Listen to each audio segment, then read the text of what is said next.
Right. Hello, I'm Scott Smith. I'm the superintendent with Cedar Springs Public Schools. Welcome to the first episode of Rumor Has It.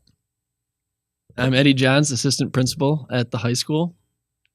And I'm John Williamson, junior student here at the high school. Junior student extraordinaire, John. Oh, yeah. All right, giddy up. Here we go. Today we're going to talk about S.O.A.R time. Yeah, talk to us about the concept, Mr. Johns, how it got started.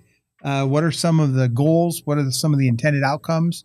And how are students using this time to make their experience here at Cedar Springs High School a more successful one? S.O.A.R time, we have not had S.O.A.R in the past couple of years, and S.O.A.R time really is this idea. Some places may call it a win time or an advisory time, but S.O.A.R time is a chance in the day, twice a week, for 30 minutes to have intervention, extension, or a chance to get caught up on what students need to get caught up on. So some students have used it for quiz retakes, test retakes, studying. Other students have used it for, they are caught up, so they're using it as a chance to reconnect or get ahead.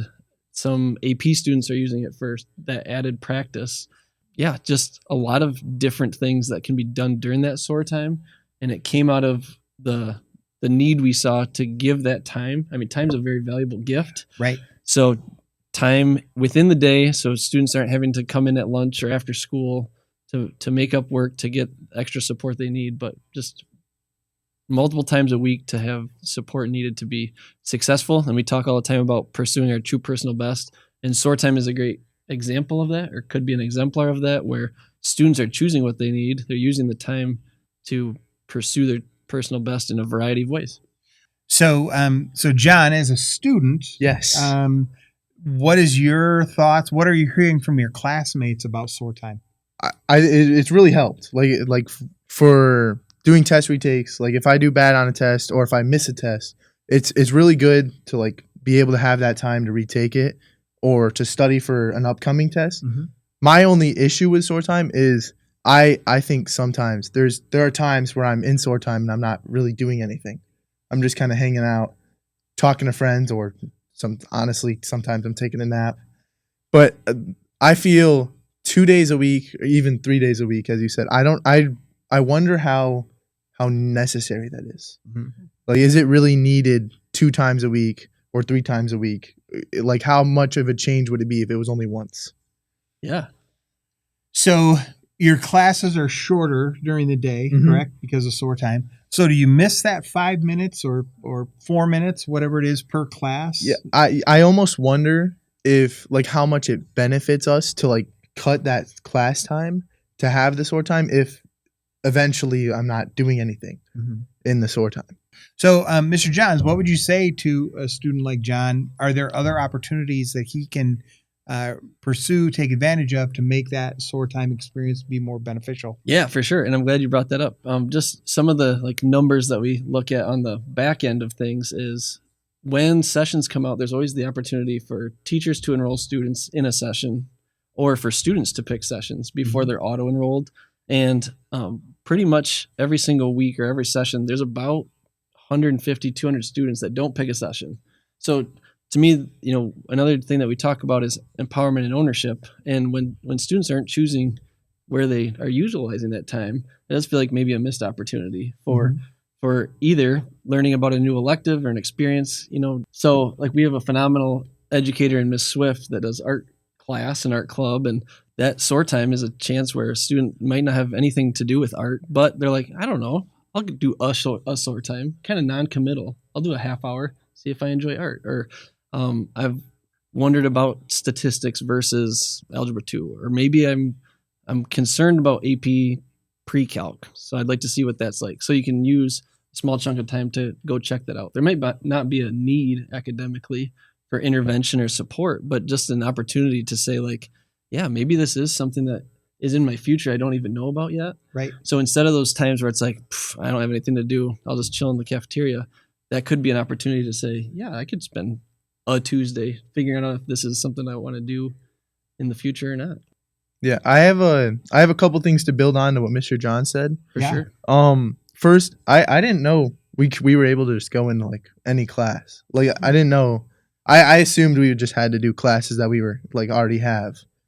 So I didn't know I could just sign up for like an art class and then try that out for 30 minutes. Yeah, great clarifier. And some teachers can restrict to only their students, so that Mhm. makes a lot of sense for one of the core classes. Mhm.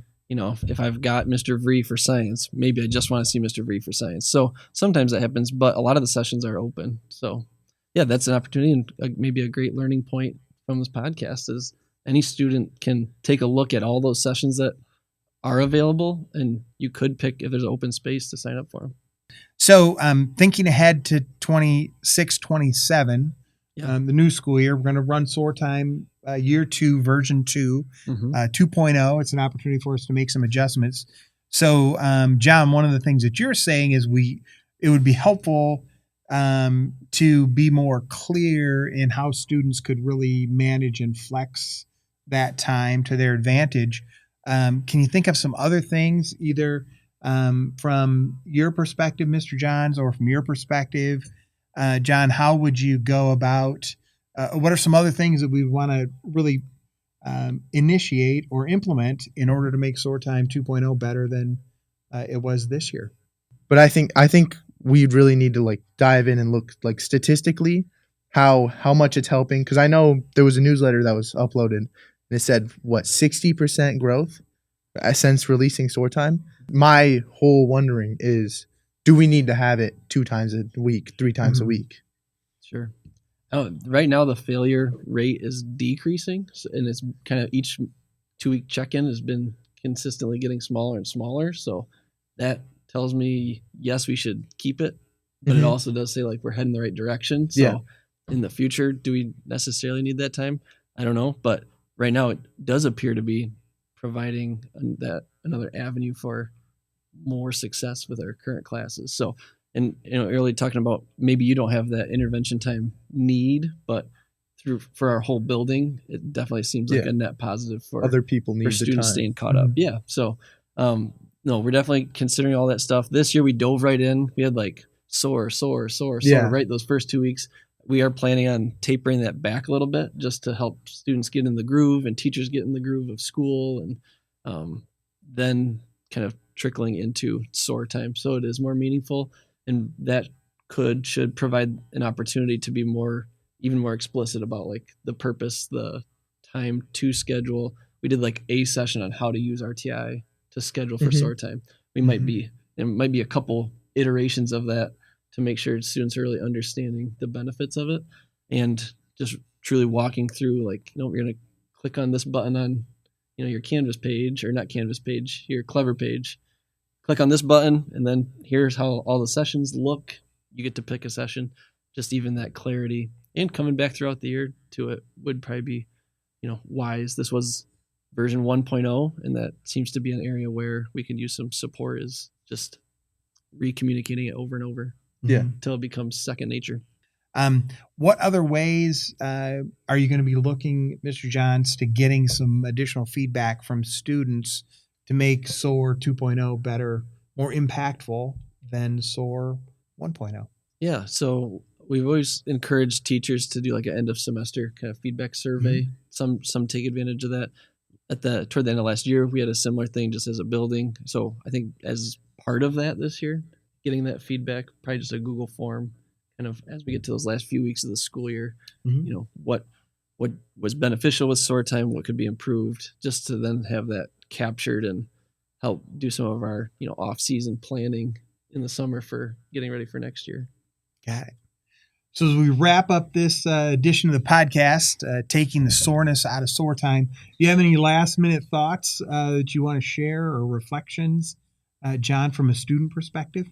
Yeah, I think that it's really good that we touched up on the fact that you can sign up for other classes. I think we should emphasize that a little bit more, because I didn't know that we could sign up for whatever class we wanted. I know I have like the option to sign up for a different class. I just assumed I wasn't able to because I'm not in that class. Sure. Yeah, I think we should really touch up on like the fact that you can sign up for like kind of whatever's available. I think that could encourage students to sign up a little more, because I know we have, like you said, like 200 students a week that don't sign up. I can't say I'm not guilty. But yeah, it's really helpful sometimes with test retakes and stuff like that. But there is sometimes where I feel like I'm not doing anything. Yeah. So, life is really best lived when you have input on how it plays out. Mhm. Right. And, SOAR time really is a neat opportunity for students to have that ability to make some choices Mm-hmm. around how they're going to use that time. Am I going to take a nap? Am I going to chat with pals? Am I going to retake a test? All of those things are opportunities, choices that we make.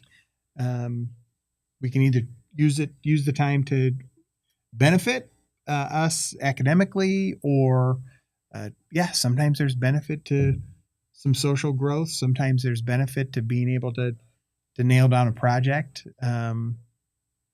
And that the teams that we brought to some of the other schools, that was like eye-opening and kind of enlightening, that the general tone for those students that do maybe sign up to do just silent reading, or they just want to go spend 30 minutes with some friends and catch up, like that's okay to them. And that was like mind-blowing because but high school's tough, and sometimes what students need is just a chance to decompress and connect with human beings.